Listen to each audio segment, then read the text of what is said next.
Yeah. Oh, come on. Good morning to everybody listening on demand. I will say hello since we are on air, but we are not in the chat room yet, so go ahead and bear with us. We will be up in just a minute. Ow.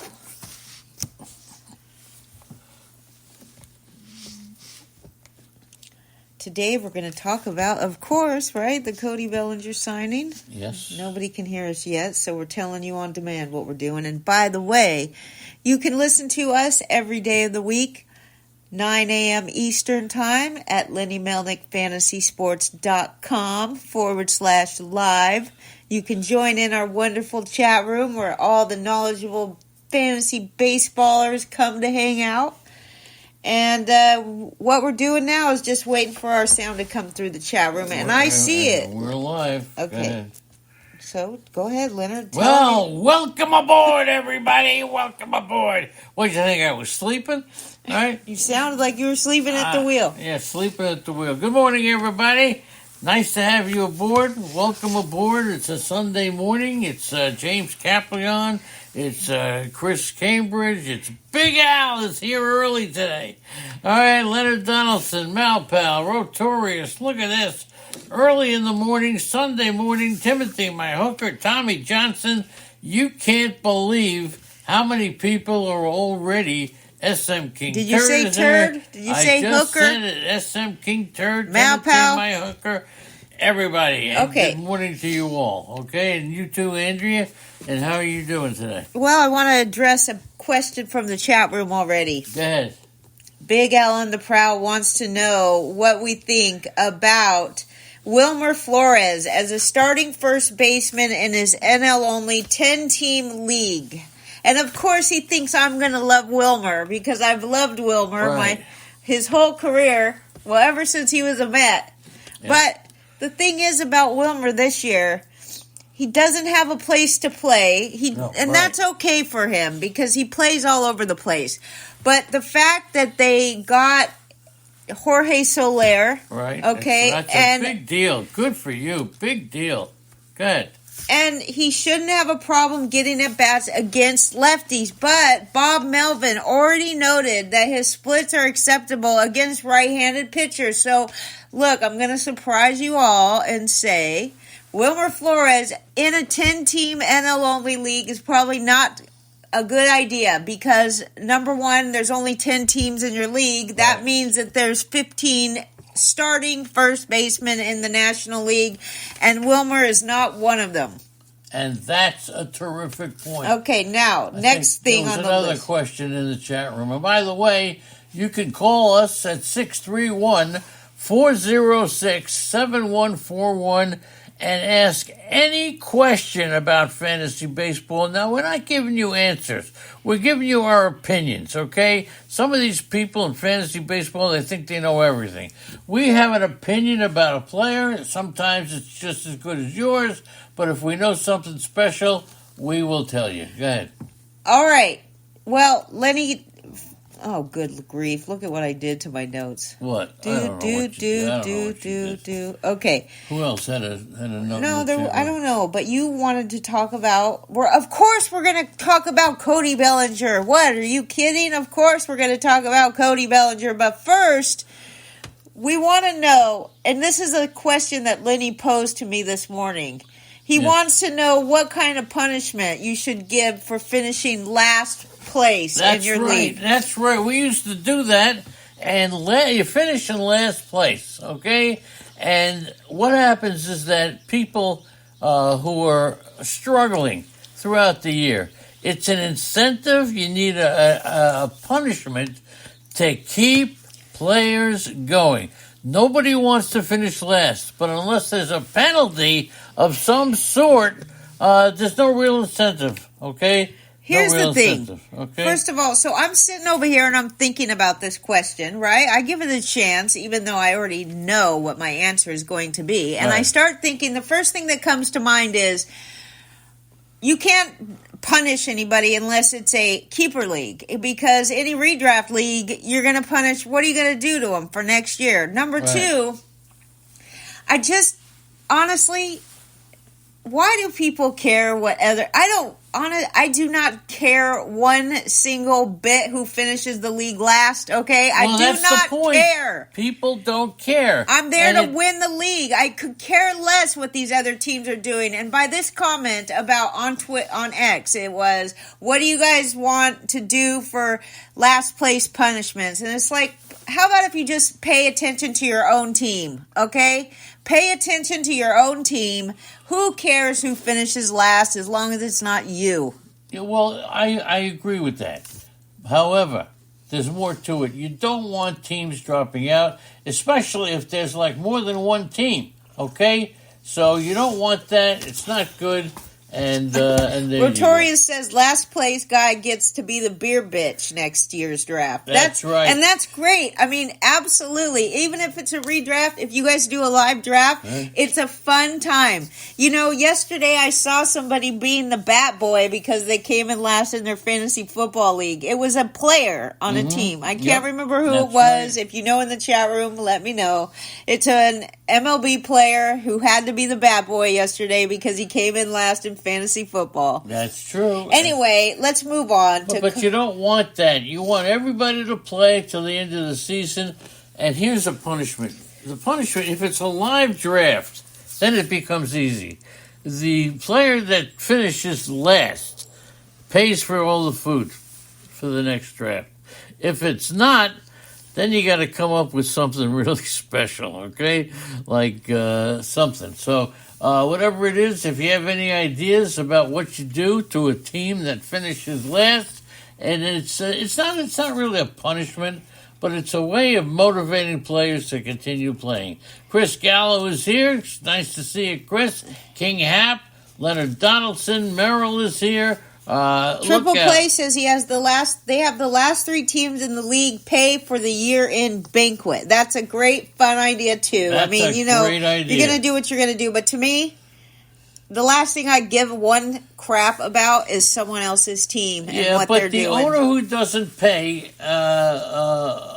attention, okay, this is Rotorius, ruins the competitive balance, and he's absolutely right. If he stops making moves, and it's just not right. You play the league, you play it out, you come back next year, but you don't want to finish last, and there's got to be some kind of punishment to help that out. Okay, anyway, Cody Bellinger, here we go.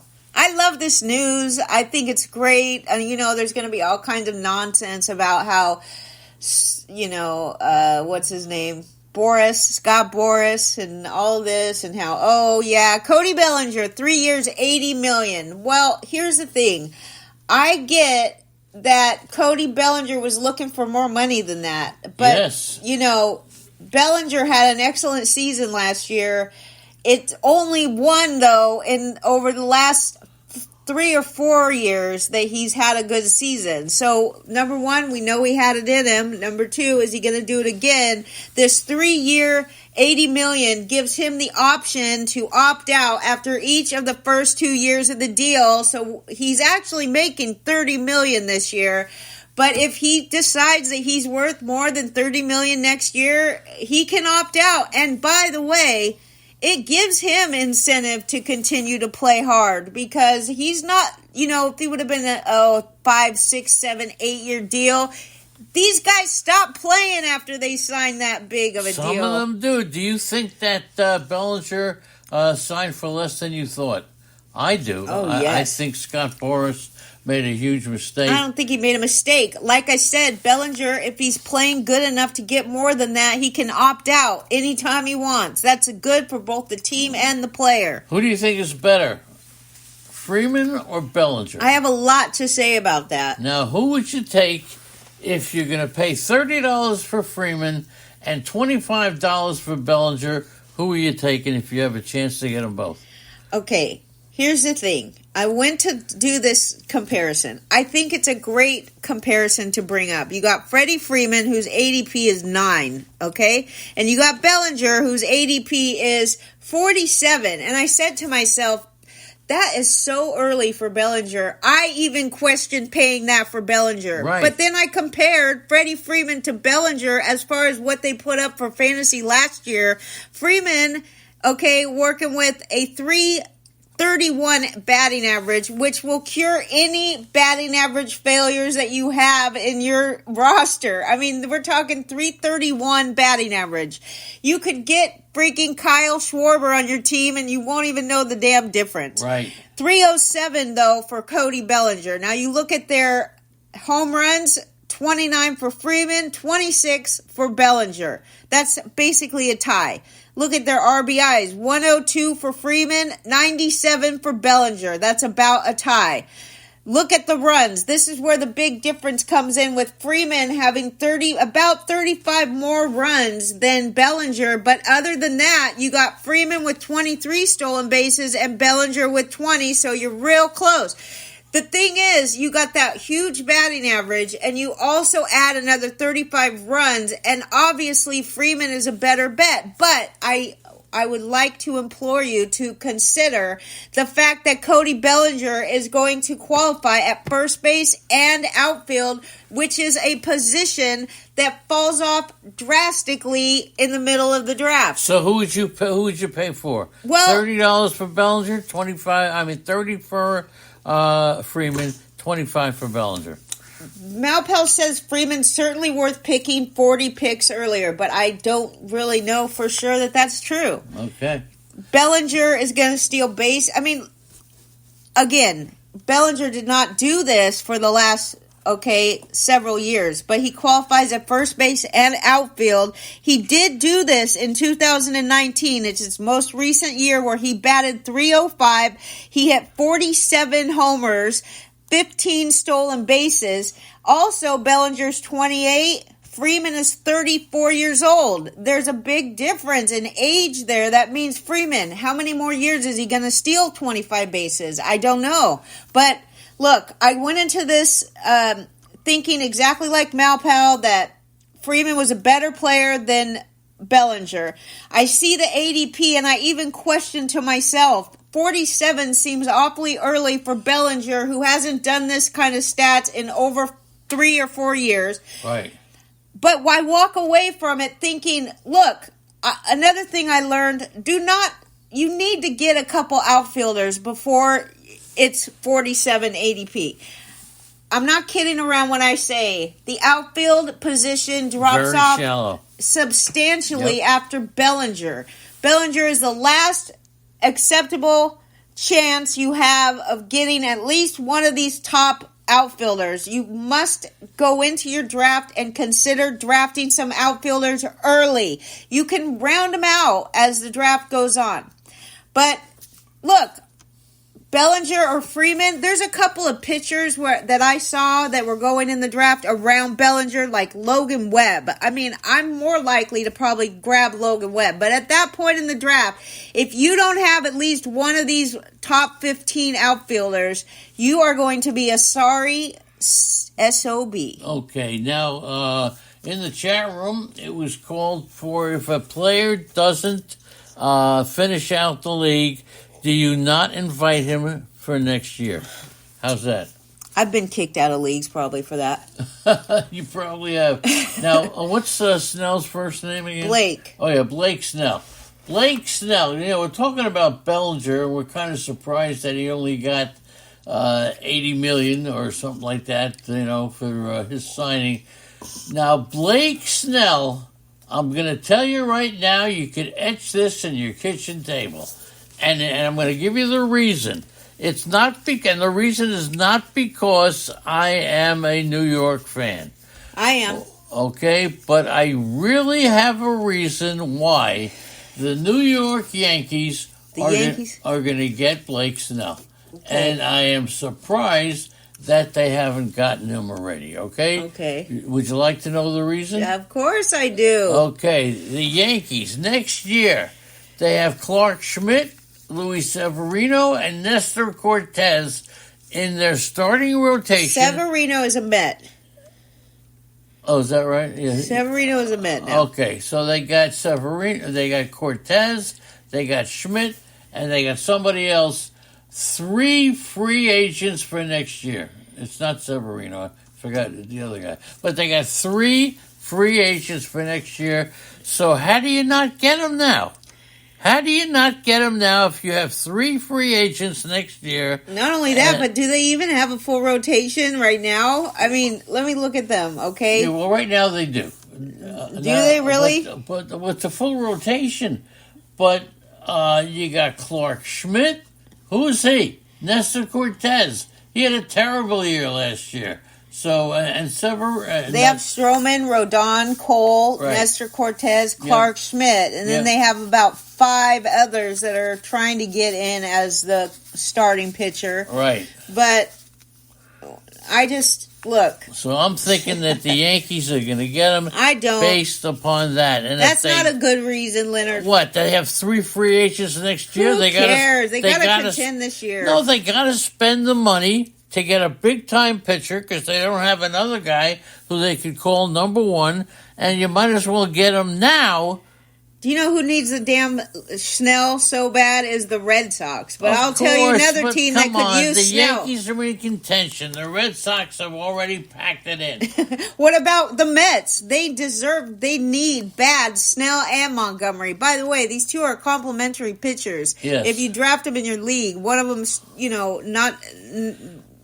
not as flashy with the fastball, not as many strikeouts, but the other guy, real good with strikeouts. Well, you're right with the Cody Senga and his shoulder injury, and they got Quintana, Atrium Hauser's okay, Sean Manaea, Severino, Tyler McGill, and they got the owner with all that money. You're right. Maybe one will get Montgomery, and the other one will get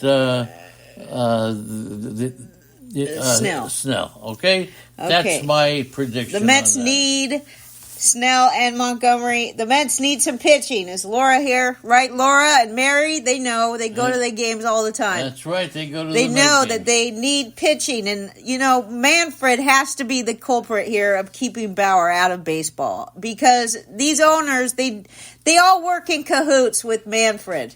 Okay. And I think Bauer pissed off Manfred so bad he's telling all the owners, do me a favor, scratch my back, I'll scratch your back. Because it's hard to imagine that no team in baseball is willing to give this guy a second chance. Even though, if you're talking about Bauer's haters, they're all going to say, well, this isn't the first girl, blah, blah, blah. He is still going through some court stuff with one of the females. So I do think he's going to win the court case, just like he won the other court cases, every single one. But it is alarming that no team is willing to give Bauer a chance, even though he's asking minimum. If it doesn't work out, just fire him. It's not going to even hurt your pocketbook one bit. But they don't want to deal with the pushback. But I'll tell you what, this encourages cancel culture when people do this. When they say, oh, he doesn't deserve another chance. Well, if it was your friend or your family, you would think he deserves a better chance. Why do some people deserve a second chance and others don't? De La Cruz is a big name in fantasy baseball. Ellie? And there are two of them. I call him Ellie. There's Ellie and there's Brian. Right? Okay, Brian. Good grief. One more thing before you go here, because you skipped it. What did I skip? John Heyman is saying stuff again. Now, What is he saying let me now? just do the disclaimer here. Go ahead. Believe what you want from Heyman, okay? You got to take it with a grain of salt. But he says that before the Giants signed Jorge Soler, they made an offer to J.D. Martinez, who rejected the offer because he doesn't want to go to San Francisco. Okay. So, number one, we will say this, given what we know about San Francisco ballpark, it's not great for home run hitters, but J.D. Martinez is a big home run hitter. I mean, it's like Jorge Soler. It doesn't matter where you put this guy, he's going to hit homers.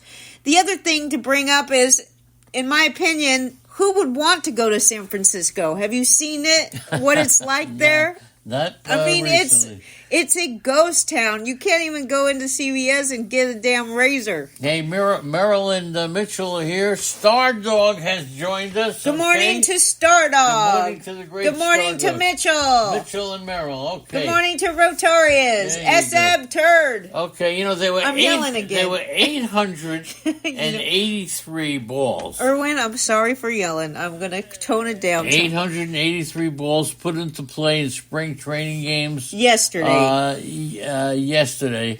And the 883 balls in play. Yeah, and 4 hardest hitting balls. 2 of the 4 belonged. It was 2 of the 4, right. Belonged to Brian De La Cruz. Not Ellie. We're talking Brian De La Cruz, who hits the ball as hard as anybody. And Brian De La Cruz. Okay, he's got decent raw power.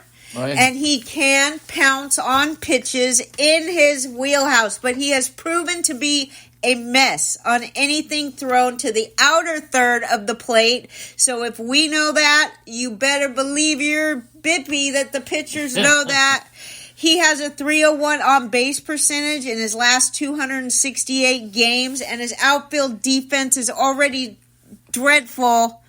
Do you remember Sean Rodriguez? And me and you, we went to a spring training game. We saw it was when John Lester was pitching up against. I don't remember. It was John Lester against what's his name? David Price. Yes. They were playing against each other. David Price was a Tampa Bay Ray at that point, and Sean Rodriguez hit 2 home runs that game. I went home and started drafting that fool because he qualified everywhere. He played all over the place. Yep. And what did he do? Do not trust these spring training things because the next guy on our list, Kingery. Mm-hmm. There was another year where you and I were drafted in a league. We loved him. And Kingery was hitting the ball in spring training. He hit a home run the other day. Oh, good grief. Scott Kingery and Weston Wilson. Both homered in the same inning in their first at-bat in the spring. So, look, yeah, and for what it's worth, Kingery's last regular season home run was in 2020 off Paolo Espino. How about that one? So, Scott Kingery coming back. I don't think he's a player anymore, but I just have to mention it because at one point, I really liked him a lot as a cheap bargain. Now, let's go to the Yankees for a second. They have great outfield depth. Okay, and this kid Jones, wow. He reached Double-A last year. He turns 23. Spencer Jones, hit a 470-foot home run to right center. The wind was blowing out to right, but the ball cleared the bullpens, landed on the concourse. He crushed it. And Jones is considered one of the Yankees' top hitting prospects. He hit 267. Okay, let's talk about this Jones for a second. Jones, 22-year-old. Okay, Jones, right? This guy Jones. Spencer Jones, for goodness sakes. Now, here's the deal. The first time I saw this, we talk about Spencer Jones, homer, traveling to right center, 470 feet.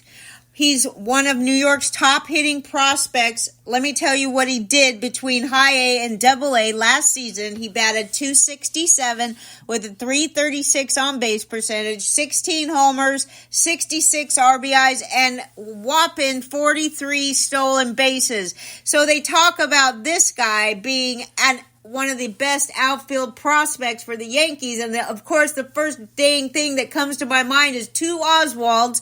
The first one being Oswaldo Cabrera. Right. Oswald Cabrera. And the other one, Oswaldo Perez. One of them's Oswaldo. Yeah. One of them's... Just plain old Oswald. Right. All right, all I know is that I got stuck with both of these guys on my teams last year. So, of course, I'm going through my stuff saying, what in the world are the Yankees doing to these two? First of all, Oswaldo Cabrera, he plays all 3 outfield positions. He got no love last year, hardly any chance to prove what he's worth. And then you look at his buddy Oswald Peraza, who qualifies at second, third, and shortstop, and they have no room for this guy either. Okay, here's the thing. The Yankees are really, what do? They do not give these guys enough leash. They never let either one of these guys have everyday at-bats, and they both were going to be fantasy relevant if they got a chance to play, and now we're not even talking about them anymore because we're now on to this other guy, another Oswald of some kind, Nolan. Not Nolan. Spencer Jones. That's right. Spencer Jones. Now Spencer Jones, okay, this guy, he's not even on the depth chart yet, so don't get all crazy. I got a question for you now.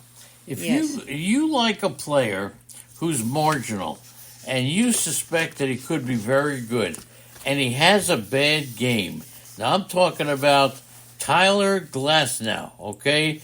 His spring debut is over after 9 hitters. He gave up 4 hits and an RBI triple by Joey Adele, struck out 1. What do you think of Tyler Glasnow? After 9 batters? Yeah, does this kind of performance... Chris Gallo says, I didn't get stuck with anyone. Yeah. I drafted him. You're right, I drafted him, and I expect the Yankees to give him a chance because they were perfectly fine players when they got drafted. Right. But the Yankees have not treated their youngsters right. These two have not had any chances. So you go on and you could draft this Jones character, fine. But there's no chance he gets... They're talking about this guy coming up. Okay, fine, he could come up. There's no doubt about it. He could come up. But I think they're being just unfair to these other two Oswaldos. Glasnow, 4 hits, RBI triple, 9 batters. All right, big deal. We know nothing about this guy. We know he's a great pitcher. We also know Yamamoto and Glasnow are expected to start in their season opening 2-game set in Korea that begins on March 20th. And also, the Dodgers have a really unique schedule this year. 3 exhibition contests in California following their Padres series before resuming the regular season against St. Louis on March 28th. That means that both Glasnow and Yamamoto could pitch twice within the team's first 4 games. Mm-hmm. Okay, so it's still a little early. Yamamoto hasn't thrown a pitch yet in Major League Baseball. But why do you keep putting this picture up? Well, I want people to see it. I don't know. What about it? It's got a guy in shorts. How many? It's not a guy. This is when the White Sox wore shorts for 3 years. 3 games. 3 days. 3 games. And they went 2-1. And they wore shorts. And Bill Veeck was the owner. He said you remember the owner's name? Yeah, I remember the owner because he did crazy stuff. But he just wanted to his reasoning just wanted to liven things up. And I think I need more coffee. So, well, you need more coffee. I know my coffee has kicked in as I'm yelling at everybody. Okay. I don't mean to yell. I'm just excited. Drafting is starting this week, Leonard. Yes, it is. How many drafts do you have? 7? I got 7 this week. Wow. One of the things that I couldn't figure out all year until just recently was Chas McCormick's first name is Chaz, not Charles, okay? But he's expected this year, according to Brian McTaggart of MLB.com. Anthony D.B. Miller is here. Okay, he's expecting McCormick this year is expected to be an everyday player. Last year, people didn't know what to do with him, right? Triple play?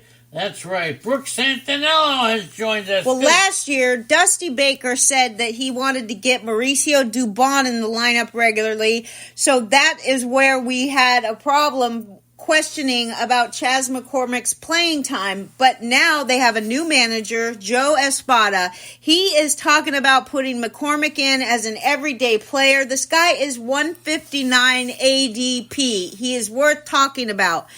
He batted .273 with 22 homers, 19 stolen bases, 70 RBIs, and 59 runs. Now, he could have topped... He had a career high with 457 plate appearances, and he could have reached 500, but he was sidelined for a month early on because he had a back strain. He is the starting left fielder for the Houston... He steals bases too, right? Yes, he steals bases. He hits home runs. He can play all 3 outfield positions, but he's listed as the starting left fielder for the Astros, and I'm in on this guy at ADP 159. Yes, How much do you think he's going to go for? He's ADP 159. Yeah, he's going to go for less than $10. About. Yeah, somewhere around $10. Do not hesitate on McCormick. As I've mentioned many times before, this outfield position drops off substantially way before the 159 mark, so he is like a little golden gem that late. Okay, also, Jonathan India. Yes. Jonathan India won't be able to play any spring training games until March 7th or 8th. He recently suffered a setback. He has plantar fasciitis, which can crop up at any time, right? He's not that good anyway. Matt McClain is their second baseman, all right? Matt McClain actually has some oblique issue right now, but they say he'll be back March 1st. Anyway, Matt McClain looks to take over, and everybody knows that, obviously, because his ADP is 66. But Jonathan India, not even really fantasy relevant, especially since the Cincinnati infield is absolutely log-jammed because they decided not to trade one of these guys, and that's it. I'm sitting here looking at SM King Turd. He posted Lee Harvey Oswaldo. Yes, it's Oswaldo Cabrera and Oswald Peraza. These poor kids, they just got shafted. Great to see Leonard Donaldson in the chat room. Mal Pal, King Hap, James Caprion, George, Chris Gallo, Brooks is here, Brooks Santinello, Boston Paul. Hey, Brooksy, if you want to get in our Fantrax Best Ball League, right. It's going to be a 40-round draft, and the computer automatically generates your best team, your best 23 out of 40 players each week, so you don't have any work to do during the season. If anybody wants in, please email your Fantrax information, which is your email that you use at Fantrax, to lennymelnick@gmail.com. There's only a couple spaces left, and I have to say I'm so excited this year because you know our little buddy Aiden, who we've known since he was 6. He's finally old enough to get his own fantasy team. So Aiden, welcome aboard. Aiden Tinko. I'm rooting for him over his dad. Now, we, of course, look, this is a league that you don't pay, but you do get paid if you win. And we do this as an appreciation to all of you who come to the chat room. Or even listen on demand. If you're listening on demand. Support us. This is an amazing thing. And people say, why don't you charge?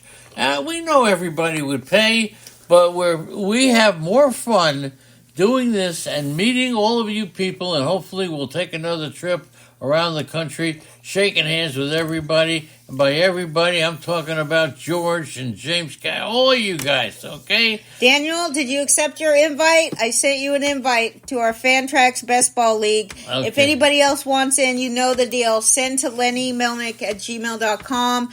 And Malpal makes a point. He says that Matt McClain had oblique issues last year as well, and he thinks that India is going to play a lot, and absolutely he will if McClain has oblique. But we're talking about a guy, McClain, whose ADP is 66, and he has an oblique issue already. Yep. Malpal says he suffered from those last year. What's your idea of taking Matt McClain, pick 66? Would you rather have McClain?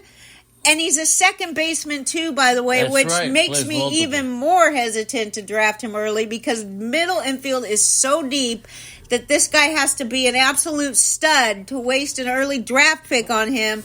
The prospect love for this cat is over the top. Would you rather have Bellinger at 47 or Matt McClain at 66? Bellinger. Yes, okay. Every day of the week, right? Okay. Anyway, SM King Turd says he'd rather have Bogarts.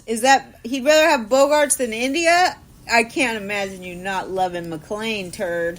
Well, we'll see what happens. But, all right. And then, of course, you got the question in the chat room is Dominguez. Is that the question? There was a question I saw. I don't remember what's the status of Dominguez. Yeah, Jason Dominguez. Okay, Jason Dominguez. Andy, he's a youngster. Everybody's talking about him, but he's not ready to play this year. Yes, he is. He's not going to play this year. Let's find out. Jason Dominguez is not going to play this year, okay? If he does, it'll be towards the end of the season, And Domin. Dominguez, Jason Dominguez. Jason Dominguez. New York. Okay, he's first of all he's injured. He's not even due back until July. And he's 21, so he's a switch hitter. He's not even due back till July. He's already going through fielding and throwing drills, but he remains Still, on he track. had Tommy John surgery. On track for a mid-season return from Tommy John surgery. So that's what's up with Jason Dominguez. All right. By the way, 631. There's still time. And who's here? Look who's here. Espan. Who's that? It's Zelmo's brother. Okay. 631. Zelmo's brother Chris. Yeah, we're gonna give you a couple of minutes. 631-406. SP fan is here. 406-7141. Hey, SP fan, you want in? That's SP fan. Okay, there you go. 63. If you want into the Fantrax leagues, It's a best ball league. No work. Best ball league. Not a lot of work. Send me an email, lennymelnick@gmail.com. Give me your Fast Tracks information. That means whatever your... The Fantrax email that you use. The Fantrax email. If you don't have one, get one. Because we're starting drafting on Tuesday. We have 3 leagues this year. We have Tuesday, Wednesday, and Thursday as starting dates for our drafts. Anybody can get in. King Hap, if Jolene wants in, bring her on. We love Jolene. We love Taco. And you get paid if you win. We love Sunny D. Okay, last chance for a phone call, 631-406-7141. We really appreciate everybody supporting us, and we're trying to give it back by doing some of these leagues, okay? Anybody, okay, can win.